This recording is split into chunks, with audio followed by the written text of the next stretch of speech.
सभी मित्रजनों, छोटे बड़े भाई सभी लोगों को राम राम, जय श्री राम, राधे राधे। आज हम समझते हैं कि प्रत्येक व्यक्ति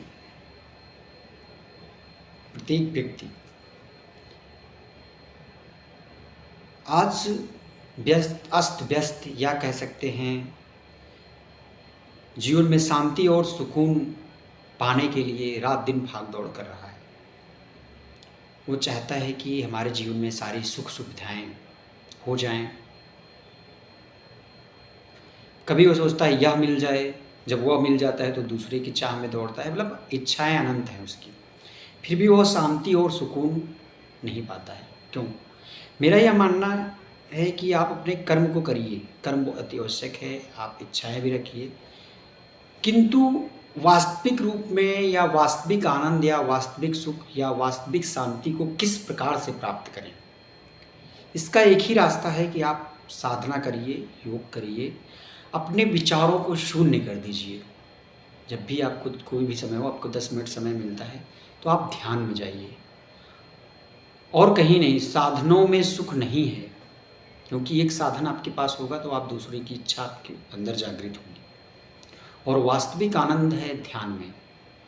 ध्यान में जाइए, वास्तविक आनंद को प्राप्त करिए, ज़्यादा लोड मत लीजिए और ऐसी चीज़ों को त्याग दीजिए, चाहे वह कोई वस्तु हो या स्थान हो या व्यक्ति हो, जिससे अनार्थिक समस्याएं उपलब्ध हों आपके जीवन में।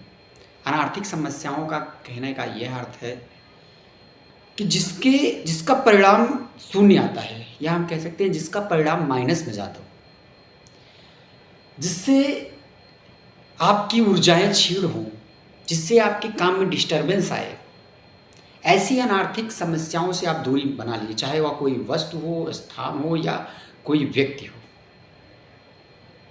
आपको पता है यहाँ पर समय देना या यहाँ पर ऊर्जा देना या अपने माइंड को अपने किसी कार्य को करते हुए उस जगह पर ले जाना, बार बार ले जाना, तो उन चीज़ों को आप डिलीट कर दीजिए या रिफ्रेश करते रहिए।